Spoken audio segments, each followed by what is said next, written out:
আনসারকে দিয়ে যে খেলা শুরু হইল তাতে বোঝা যায় পতিত সরকারের সেনাপতিরা এখনো সবল এবং সক্রিয়। এই আনসার কাণ্ড একটা কিন্তু ওয়েক আপ কল প্রফেসর ইউনূসের সরকারের জন্য।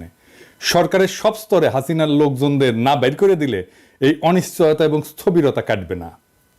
আমি এটা ক্রমাগত বলে আসতেছি, সুপ্পু থেকে শুরু করে হাসিনার নিয়োগ দেওয়া ব্যক্তিদের বাইর করে না দেওয়ার ফল আমরা পাচ্ছি এবং পাইতে থাকবো। এর আগে শীর্ষ আদালতের মাধ্যমে কু করার চেষ্টা হয়েছিল, আগামীতে এই ধরনের চক্রান্ত চলতেই থাকবে। কেউ যদি মনে করে থাকেন পরাজিত ফ্যাসিস্টরা এবং তাদের প্রভু ভারত সবকিছু মেনে নিয়ে বসে থাকবে, তাহলে কিন্তু বোকার স্বর্গে বাস করিচ্ছেন। ওদের ফেলে যাওয়া জঞ্জালগুলো সমূলে সাফ করেন। ছাত্ররা আনসার কাণ্ড ব্যর্থ করে দিচ্ছে, কিন্তু ছাত্রদের ডাকতে হবে কেন? পুলিশ আছে না, বিজিবি আছে না, আর্মি আছে না? ছাত্ররা কি ছাত্রলীগ না মাস্তান যে এরা এই শেষ পিটাবে সবাইকে আর সবাই ঠান্ডা থাকবে? এটা কোনো প্রসেস হইলো? আনসার অনেক আগে থেকে প্রস্তুতি নিতেছে, আমরা সবাই জানি। আর স্বরাষ্ট্র উপদেষ্টা লেজ মলতেছে বসে বসে।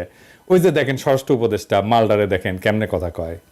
3 উপদেষ্টা এবং অন্যান্য যারা সহকর্মী সবার সাথে আলোচনা করে আমরা একটা সিদ্ধান্ত উপনীত হয়েছি, এখন থেকে রেস্ট প্রথা থাকবে না আনসারে। আর অন্যান্য যে যাদের দাবি দাওয়াগুলি আছে ওই জন্য একটা কমিটি করে দেওয়া হচ্ছে।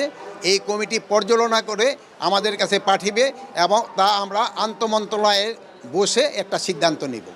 এইটি আপনাদের কাছে আপনার এই মেসেজটা সবাইকে পৌঁছায় দেন। রেস প্রথাটা একটু ব্যাখ্যা করলে ভালো হয়। রেস প্রথাটা হচ্ছে আমাদের নিয়ম নীতিমালা নিয়োগ বিধিমালা অনুযায়ী ওনারা 3 বছর চাকরি করার পরে 6 মাস যাবত ওনারা রেস্টে থাকে। এরপরে ওনারা আবার অঙ্গীভূত হয় 6 মাস পরে। এই 6 মাস ওনাদের জীবন জীবিকাটা একটু দুর্দশার মধ্যে থাকে, সেই জন্য ওনাদের মূল সমস্যাটা ওই জায়গায়। এই জন্য আমরা সবাই মিলে একটা একমত পোষণ করি যে এই প্রথাটা যেন বাতিল করা হয়। নিয়োগ বিধিমালা থেকে সেটা আমরা কিভাবে বাতিল করা হবে সেই প্রক্রিয়াটার মাধ্যমে আমরা এটাকে রেগুলার জব হিসাবে কিভাবে করা যায় সেটা আমরা দেখেছেন কথা কিতে পারে কাঁপিচ্ছে। হ্যাঁ, কাঁপিচ্ছে কেমন করে? আমি শিওর ডরাই প্যান্ট ভিজাই ফেলছে। এরা কোন আক্কেলে স্বরাষ্ট্র উপদেষ্টা বানাইছে? শোনা যায় এরা নাকি বিএনপির রিকমেন্ডেশনে করা হয়েছে। সত্য মিথ্যা জানি না। ওই নাকি কেউ গেলেই তাকে কয় যান বিএনপি করেন, এটা নাকি কয় ওই বিএনপির প্রতি কৃতজ্ঞতায়। যাই হোক, সত্য মিথ্যা তো জানি না। আবার অনেকে আমার কাছে উষ্মা প্রকাশ করেছে যে আমি কেন ওরে 111 কইছি। ওই নাকি ররে ফাটায় ফেলবে একেবারে, কারণ বিডিআর বিদ্রোহ নিয়ে ইন্ডিয়ারে ধরবে, ও ঠাইসা ধরবে। আপনাদের কি মনে হয় ইন্ডিয়ার সামনে দাঁড়ানোর হিম্মত রাখে? সব অপদার্থ উপদেষ্টা নিয়ে চলতেছে। আর এক উপদেষ্টা তৌহিদ সাহেব, উনি মায়ের বাচ্চা হবে তাই ছুটি নিয়ে নাকি আমেরিকা গেছে।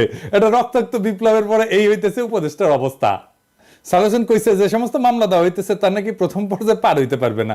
তো এর দায় কার বলেন? আপনারাই বলেন। স্বরাষ্ট্র আর আইন উপদেষ্টার তো নাকি? যাই হোক,